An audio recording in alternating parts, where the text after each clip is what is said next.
ইসলামীর সাথে হবে নাকি আহলুস সুন্নাত ওয়াল জামাতের সাথে হবে? তোমার সম্পর্ক হিজবুত তাওহীদের সাথে হবে নাকি হক্কানি উলামায়ে কেরামের সাথে হবে? তোমার সম্পর্ক সাহাবীদের থেকে আদালত মানে না, সাহাবীদেরকে সত্যের মাপকাঠি মানে না, সাহাবায়ে কেরামকে যারা শ্রদ্ধা করতে জানে না, এদের সাথে তোমার বন্ধুত্ব হবে নাকি হক্কানি উলামায়ে কেরাম দেওবন্দ ওয়ালাদের সাথে সম্পর্ক হবে? আজকে সিদ্ধান্ত নাও, যার সাথে তোমার সম্পর্ক হবে তার সাথে তোমার হাসর কায়েম হবে। এটা আজকে কোন গেলে আমি কি বাংলা মারতেছে না ইংলিশে মারতেছে? জোরে গান বাউলের পক্ষে কথাকে আমরা দেশের নেতা, এত বড় একটা দলের মহাসচিব, বাংলাদেশের দ্বিতীয় বৃহত্তর মুসলিম রাষ্ট্র, কাজে এই দেশে যারা দল করবে, রাজনীতি করবে, সংগঠন করবে, এরকম দলের মহাসচিবকেও ইসলাম সম্পর্কে ধারণা রেখে কথা বলতে হবে।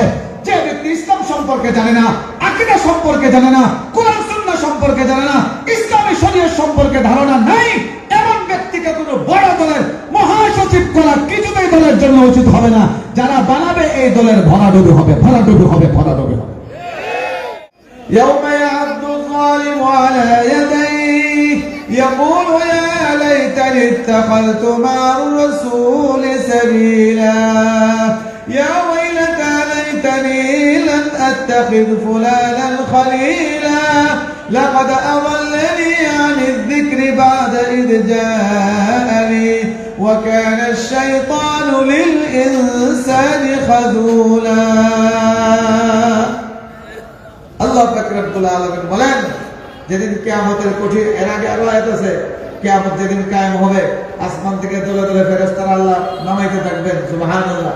এই আলোচনা গেলে আগের দুই আয়াতে অনেক লম্বা হয়ে যাবে। অর্থাৎ সোজা কথা, হাসরের ময়দান যখন কায়েম হয়ে যাবে, যখন বিভীষিকাময় পরিস্থিতি সামনে আসবে, যখন জাহান্নামের দৃশ্য চোখের সামনে ভেসে উঠবে, যখন চিরস্থায়ী জাহান্নামের আগুনের লেলিহান শিখা যখন চোখের সামনে ভেসে উঠবে, সূর্য যখন মাথার উপরে থাকবে, আল্লাহর আরশের ছায়া ছাড়া কোনো ছায়া যখন থাকবে না, এই বিপদ সংকুল পরিবেশ দেখে যারা দুনিয়ার আল্লাহর নবীর হেদায়েতের পথে বাদ দিয়া বন্ধুর কথায় জাহান্নামের পথ ধরছে, আল্লাহ বলেন আফসোস করে ওই জালেম সেদিন তার উভয় হাত কামড়াইতে থাকবে।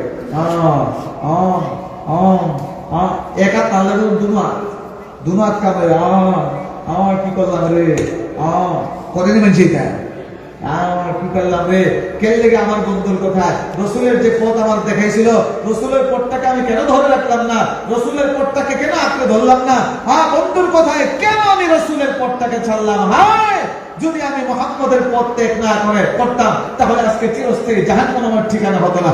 আফসোস করবে আর হাত কামড়াতে থাকবে। বলেন কার সঙ্গ দোষে? বন্ধুর সঙ্গ দোষে। জোরে বলেন ঠিক না? আর কি করব? يوم يعض الظالم على يديه يقول يا ليتني اتخذت مع الرسول سبيلا يا ويلتى ليتني لم اتخذ فلانا خليلا হায় আমার ধ্বংস, হায় আমার ধ্বংস, হায় আফসোস, অমুক ব্যক্তিকে যদি আমি বন্ধু হিসেবে গ্রহণ না করতাম, অমুক ব্যক্তিকে যদি আমি বন্ধু হিসেবে গ্রহণ না করতাম, অমুক ব্যক্তির প্ররোচনা যদি আমি গ্রহণ না করতাম, তাহলে আজকে জাহান্নাম আমার ঠিকানা হবে না। আর আমি তো আবু বকর সিদ্দিক উসমানের মতো আল্লাহর নবীর সাথে আমিও তো জান্নাতে থাকতে পারতাম। হায় অমুককে যদি বন্ধু হিসেবে গ্রহণ না করতাম। কাজী মুহতারাম হাজিরিন, দুনিয়াতে মানুষের অভাব নাই। একদল জাহান্নামের পথে লাগে, আরেকদল জান্নাতের পথে লাগে, একদল মসজিদের দিকে ডাকে, আরেকদল সিনেমা নাটকের দিকে ডাকে, একদল জিকিরের মজলিসে ডাকে ডাকে, আরেকদল আউল বাউল ফাউলের পথে ডাকে। জোরে বলেন ঠিক না বেঠিক?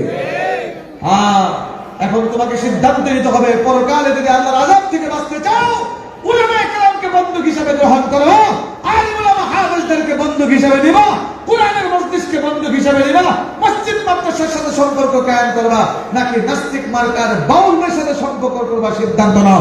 যদি বাউলের সাথে সম্পর্ক নাও তাহলে কাল কিয়ামতের ময়দানে তোমার জায়গাটাও ইবলিসের সাথে হবে।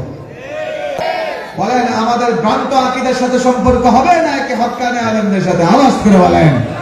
আরে জোরে গান। এই বাউল এই দলের হাই কমান্ড পর্যন্ত আমি যাইতে পারি না, কিন্তু ক্যামেরা যারা আছে আওয়াজ যাইতে পারে। কাজে দলের চেয়ারম্যান আরো যারা আছে তাদেরকে বলবো, যারা বাউল এই সমস্ত বেঈমানদের পক্ষে কথা বলে এদেরকে আপনারা মহাসচিবের পথে রাখবেন না। রাখেন যদি আপনাদের ভরাডুবি হবে। একদল পালায় গেছে ভারতে, আপনারা কোথায় পালাবেন আল্লাহই জানে।